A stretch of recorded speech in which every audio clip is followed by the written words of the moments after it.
नमस्कार। प्रवास action news नाटक और आप सभी का स्वागत है। अमेरिका का दोबारा राष्ट्रपति बनने के बाद डोनाल्ड ट्रंप ने जिस तरह चीन के पेच टाइट किए हैं, उसको देखते हुए ड्रैगन के तेवर नरम पड़े हैं और अब वह भारत से संबंध सुधारने पर जोर दे रहा है। हम आपको बता दें कि चीन के विदेश मंत्री वांग यी ने कहा है कि भारत और चीन के संबंधों में सकारात्मक प्रगति हुई है और पूर्वी लद्दाख में 4 साल से अधिक समय तक चले सैन्य गतिरोध के पिछले वर्ष समाप्त होने के बाद सभी स्तरों पर उत्साहजनक नतीजे प्राप्त हुए हैं। वांग ने यह टिप्पणी अपने वार्षिक संवाददाता सम्मेलन के दौरान की है। उनसे पूछा गया था कि दोनों देशों के बीच संबंधों में लंबे समय तक चले गतिरोध को समाप्त करने के बाद चीन द्विपक्षीय संबंधों को किस तरह देखता है। उन्होंने कहा, प्रधानमंत्री नरेंद्र मोदी और राष्ट्रपति शी जिनपिंग के बीच रूस के कजान शहर में सफल बैठक के बाद पिछले वर्ष चीन भारत संबंधों में सकारात्मक प्रगति हुई है। वांग ने चीन की संसद के वार्षिक सत्र से इतर कहा कि शी और मोदी दोनों ने कजान में हुई बैठक में संबंधों में सुधार के लिए रणनीतिक मार्गदर्शन प्रदान किया था। उन्होंने कहा कि इसके बाद दोनों पक्षों ने नेताओं के बीच बनी आम समझ का ईमानदारी से पालन किया, सभी स्तरों पर आदान प्रदान और व्यवहारिक सहयोग को मजबूत किया तथा कई सकारात्मक परिणाम हासिल हुए। हम आपको याद दिला दें कि जून 2020 में गलवान घाटी में हुई भीषण झड़प के बाद दोनों देशों के बीच संबंध तनावपूर्ण हो गए थे। प्रधानमंत्री नरेंद्र मोदी और राष्ट्रपति शी जिनपिंग ने पूर्वी लद्दाख में वास्तविक नियंत्रण रेखा पर गश्त और सैनिकों को पीछे हटाने पर भारत चीन समझौते का पिछले साल 23 अक्टूबर को समर्थन किया था तथा विभिन्न द्विपक्षीय वार्ता तंत्र को बहाल करने के निर्देश जारी किए थे।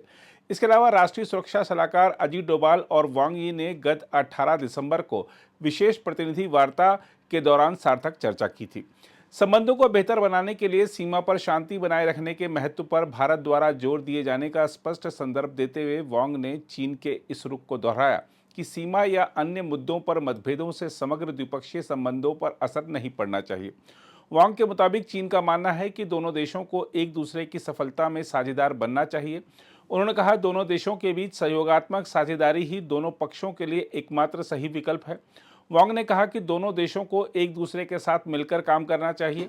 उन्होंने कहा, हमें द्विपक्षीय संबंधों को कभी भी सीमा के सवाल या विशिष्ट मतभेदों से परिभाषित नहीं होने देना चाहिए, जिससे हमारे द्विपक्षीय संबंधों की समग्र तस्वीर प्रभावित हो। उन्होंने अमेरिका के स्पष्ट संदर्भ में भी कहा कि ग्लोबल साउथ के महत्वपूर्ण सदस्यों के रूप में हमारे पास आधिपत्यवाद का विरोध करने में अग्रणी भूमिका निभाने की जिम्मेदारी है। हम आपको बता दें कि ग्लोबल साउथ से तात्पर्य उन देशों से है जिन्हें अक्सर विकासशील, कम विकसित या अविकसित कहा जाता है और जो मुख्य रूप से अफ्रीका, एशिया और लैटिन अमेरिका में स्थित हैं। वांग ने कहा, हमें न केवल अपने देशों के वैध अधिकारों और हितों की रक्षा करनी चाहिए, बल्कि अंतर्राष्ट्रीय संबंधों को नियंत्रित करने वाले बुनियादी मानदंडों को भी बनाए रखना चाहिए। उन्होंने कहा, यदि चीन और भारत हाथ मिलाते हैं तो अंतर्राष्ट्रीय मामलों में अधिक लोकतांत्रिक व्यवस्था और मजबूत ग्लोबल साउथ की संभावना में काफ़ी सुधार होगा। वांग ने कहा कि 2025 में चीन भारत राजनयिक संबंधों की 75वीं वर्षगांठ होगी।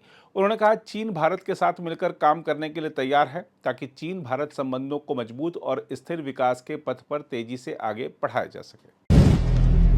अगर आप भी लेना चाहते हैं देश दुनिया की तमाम जानकारी तो आज ही सब्सक्राइब करें हमारे चैनल को। साथ ही नीचे दिए बेल आइकन को जरूर दबाएं ताकि हर अपडेट आप तक पहुंच सके।